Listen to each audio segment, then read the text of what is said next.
Video பார்க்குற எல்லாருக்கும் வணக்கம். இது உங்கள் ரெஸ்லிங் கிங் தமிழ். நான் உங்கள் ரகுமான். எல்லோரும் எப்படி இருக்கீங்க? நல்லா இருக்கீங்களா? இப்போது ரோமன் ரெயின்ஸுக்கும் பங்குக்குமான ஸ்டோரி அனல் பறக்கிற மாதிரி டபிள்யூபிள்யூ கொண்டு போயிட்டு இருக்கிறாங்க. இல்லை அப்படிங்கிற மாதிரிலாம் சொல்ல முடியாது. இப்போ ரோமன் ரெயின்ஸ் வெர்சஸ் பங்க், இவங்க ரெண்டு பேருக்குள்ள ஒரு கம்பேரிசனை தான் பார்க்க போகிறோம். சரி, இவங்க ரெண்டு பேருக்குள்ள உலக அளவில் ரசிகர்கள் யாருக்கு அதிகம்? சரி, இவங்க ரெண்டு பேரில் உண்மையிலே இந்த ஸ்டோரிக்காக ரொம்ப பாடுபடுறது யார், பெஸ்ட்டு யார் அப்படிங்கிறத பற்றி தான் பார்க்க போகிறோம். சரி, ஒரு கம்பேரிசன் வீடியோக்குள்ளே போகலாம். ஃபஸ்ட் டைம் சேனலுக்கு வந்துக்கோங்க, சப்ஸ்கிரைப் பண்ணிக்கோங்க, பெல் ஐகானை கிளிக் பண்ண முடியுமா? தினமும் போகிற ரஸ்லிங் சைக்கிளை தமிழ் மொழியில் தெரிஞ்சுக்கோங்க. நான் ஒரு விஷயம் சொல்கிறேன், இந்த விஷயம் சொன்ன உடனே நீங்கள் எல்லாருமே வீடியோ முடிஞ்சிருச்சு அப்படின்னு சொல்லுவீங்க. அப்படிலாம் இல்லை. இந்த விஷயத்தை சொல்லிட்டு வீடியோவை ஆரம்பிக்கிறேன். உலக அளவில் ரோமனுக்கு ரசிகர்கள் அதிகமாக, சிஎம் பங்குக்கு ரசிகர்கள் அதிகமாக அப்படின்னு சொல்லும்போது மேசையை தட்டுற மாதிரி ரோமன் ரெயின்ஸ்க்கு தான் அதிகம் அப்படிங்கிற மாதிரி சொல்லிடலாம். சரி, வீடியோ முடிஞ்சிடுச்சே, ரோமனுக்கு தான் உலக அளவில் ரசிகர்கள் அதிகம் அப்படின்னு நீங்கள் சொல்லிட்டு முடிச்சிடலாம். ஆனால் நான் சொல்கிற விஷயம் என்னதுன்னா, ரோமன் வெர்சஸ் சிஎம் பங்கில் அதிகமாக ரசிகர்கள் மேலே கவனம் இருக்குது யார் அப்படின்னு கேட்டிங்கன்னா கண்டிப்பாக அது ரோமன் ரெயின்ஸாக இருக்க வாய்ப்பு இல்லை. என்னப்பா சொல்கிற அப்படின்னு கேட்டிங்கன்னா வீடியோ ஃபுல்லாக பாருங்கள், கண்டிப்பாக உங்களுக்கு புரியும். ஃபஸ்ட்டு ஸ்டோரியோடைய ஆரம்பம் என்ன, அதை எப்படி டபிள்யூபிள்யூ வந்து டெவலப் பண்ணியிருக்காங்க.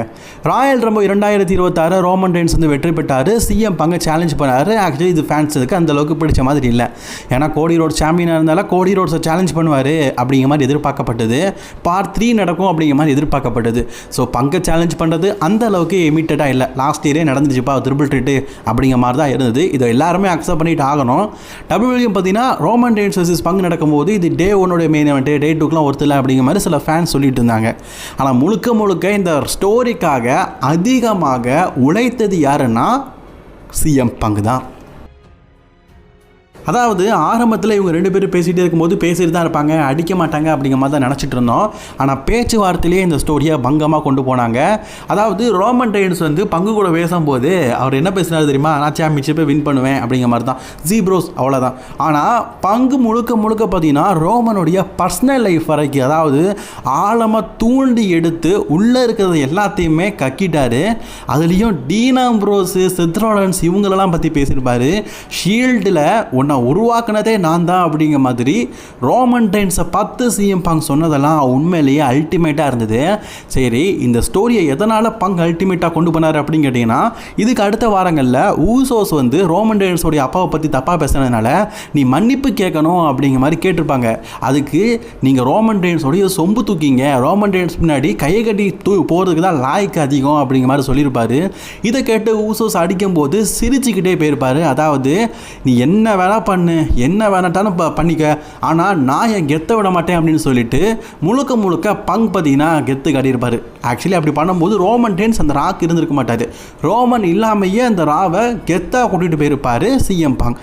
இது மட்டும் நான் சிஎம் பங்குக்காக சொல்லலை, ரோமன் ரெயின்ஸ் வந்ததுக்கப்புறமா ரோமன் ரெயின்ஸ் கிட்ட சரிக்கு சமமாக பேசியிருப்பார். இதில் ரோமன் ரெயின்ஸ் ஒரு கட்டத்தில் கோவம் அடைஞ்சு கிளவேன் அப்படின்னு சொல்லியிருப்பார்.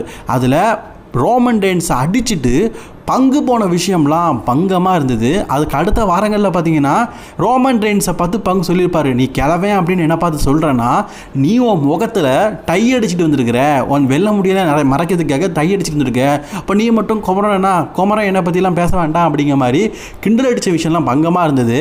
சரி, ரோமன் ரெயின்ஸ் இதில் எதுவும் உழைப்பு எதுவும் பண்ணலான்னு கேட்டிங்கன்னா, ஆக்சுவலி நான் சொன்னது பங்கு இந்த நார்மல் ஸ்டோரி, இது வந்து சாதாரண மேட்சாக தான் இருந்தது. இதை ஒரு கோடி roads versus Roman Reigns match மேலே எவ்வளோ எதிர்பார்ப்பு இருக்குமோ அந்த அளவுக்கு எதிர்பார்ப்பை கொண்டு போன ஒரே ஆள் நான் வந்து சிஎம் பங்க் தான் சொன்னேன். அதுக்குன்னு ரோமன் ரெயின்ஸோட உழைப்பு இல்லைன்னு சொல்ல மாட்டேன்.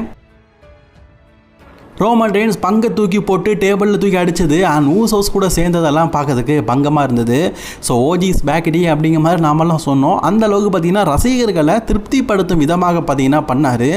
அதுலேயும் பங்கு ஒரு விஷயம் பண்ணியிருப்பார். அடி வாங்கினதுக்கு அப்புறமா கூட இவ்வளோ தானே இது மறுபடியும் அடின்னு சொல்லிட்டு அதுக்கு அடுத்த வாரங்களே பார்த்திங்கன்னா ரோமன் ரெயின்ஸை கமெண்ட்ரி மேலே தூக்கி போட்டு அதுலேயும் தான் ஒரு டாமினேஷன் அப்படிங்கிறத காட்டியிருப்பார். ஆக்சுவலி நான் உங்கள்கிட்ட கேட்குறேன், பங்கு வெர்சஸ் ரோமன் ரெயின்ஸ் ஸ்டோரி ஸ்டார்டிங்கில் எதில் ஆரம்பிச்சுது? டைட்டிலுக்காக. இப்போது இந்த வீடியோ பார்க்கறதுல நிறைய பேருக்கு ரோமன் வெர்சஸ் பங்குன்னு சொல்லும் போது பங்கை சும்மா விடக்கூடாது, ரோமன் ரெயின்ஸ் எப்படியாவது பங்கை போட்டு தள்ளணும், தளபதி ரோமன் அப்படின்னு சொல்லுவீங்களே தவிர்த்து இந்த பக்கம் டைட்டில் இருக்குது அப்படிங்கிறத மறந்துட்டீங்க. கரெக்டு தானே, உண்மை தானே. ஸ்டார்டிங்கில் எப்படிப்பட்ட பேச்சு போயிட்டு இருந்தது? ரோமன் ரெயின்ஸ் எப்படியாவது டைட்டில் வின் பண்ணணும், டைட்டில் வின் பண்ணி எப்படியாவது ஆதிக்கம் செலுத்தணும், பழைய பிளட் லைன் வரணும் அப்படிங்கிறது. ஆனால் இப்போ எப்படி சொல்கிறீங்க? சிஎம் பாங்கோடைய ஆணவ பேச்சு, ஆணவ திமிரு இதெல்லாம் அடக்கணும்னா ரோமன் ரெயின்ஸ் தலைமை அவனை தூக்கி போட்டு மிதிச்சு அப்படி அந்த அரங்கத்தை விட்டு போகும்போது சிஎம் பாங் சோகத்தில் இருக்கணும், எங்கள் அண்ணன் சிரிச்சுக்கிட்டே இருக்கணும். இப்படி சொல்ல வச்சது யாரு? பங்கு தானே. ஸோ பங்கு தான் ரியல் ஹீரோ. பங்குக்கிட்ட நான் ஒரு விஷயம் சொல்கிறேங்க, சிலவங்க ஒரு விஷயம் சொல்லுவாங்க, என்னதாவது அவன்கிட்ட காசு பணம் இருக்கோ இல்லையோ அவன் வாயை வச்சே சம்பாதிச்சிருவான் அப்படின்னு. அதே மாதிரி தான் பங்கு, அவர்கிட்ட காசு பணம் இருக்குதோ இல்லையோ ஆனால் அவர்கிட்ட வாய் இருக்குது. வாயை வச்சு தான் அந்த ரெஸ்லிங் கம்பெனியை விட்டு போனார். அதே வாயை வச்சு தான் இதே ரெஸ்லிங் கம்பெனிக்கு வந்தார். ஒருவேளை பங்கு இந்த வாயை வச்சுட்டு டபிள்யூலே இருந்திருந்தாருன்னா இப்போ ரோமன் ரெயின்ஸுக்கு நிகராக வந்திருப்பார். உங்களுக்கு தெரிஞ்சது தான் 2012 பங்கு பண்ணாத ஆட்டமா? யோ பங்கு, நீ எல்லாம் அந்த காலத்து ஓஜியா, உன்னெல்லாம் மறக்க முடியாது. அதாவது என்ன சொல்லுவாங்கன்னா, இவன் ஜட்டி போடுறதுக்கு முன்னாடியே கோமணத்தை போட்டு ஆட்டினவன்னு சொல்லுவாங்கள்ல, அந்த மாதிரி ஒரு ஆள் நம்ம பங்கு அந்த காலத்தில். ஸோ அப்படிப்பட்ட அட்டூழியத்தெல்லாம் பண்ணியிருக்கிறாரு. ஸோ அப்படிப்பட்ட பங்கு 10 வருஷம் கேப் எடுத்துகிட்டு இப்போ மீண்டும் வந்திருக்காரு. அதாவது ரோமன் ரெயின்ஸ் ஒரு விஷயம் சொல்லியிருப்பார், நீ கிளவேன் அப்படின்னு. பங்குக்கும் ரோமன் ரெயின்ஸையும் பார்க்கும்போது ரோமன் உடம்பு சரியாதவர், பங்கு வயசானவர். இதில் 2 பேருமே ஸ்லோவாக தான் சண்டை போடுவாங்க. பங்குக்கு வயசாகிட்டு உண்மை தான், அவர் ஸ்லோவாக தான் சண்டை போடுவார், எல்லாத்தையுமே நம்ம அக்செப்ட் பண்ணிக்கலாம். ஆனால் அந்த ஃபியூடை கொண்டு போகிற ஒரு விதம் இருக்குல்ல பங்குக்கிட்ட, ஹேட்ஸ் ஆஃப். இதை யாராலுமே முடியாது. அவர்கிட்ட ஒரு மைக்கை கொடுத்துக்கிட்டா போதும், சாதாரண தோசையவும் நெய்யை ஊற்றி ஸ்பெஷல் தோசை 30 ரூபா விற்கிற தோசையை 110 ரூபாய்க்கு விற்றுடலாம். அந்த அளவுக்கு பார்த்திங்கன்னா சூப்பராக பேசிட்டாரு. இந்த ரசல்மேனியாவில் இப்போ டிக்கெட் பார்த்திங்கன்னா ரொம்ப மோசமாக தான் விற்றுருக்குது. ஆனால் இந்த அளவுக்காவது விற்றுருக்குதே அப்படிங்கிற ஒரு காரணம்னா அது ரோமன் ரெயின்ஸ் வெர்சஸ் பங்குக்கான அந்த மேட்ச்.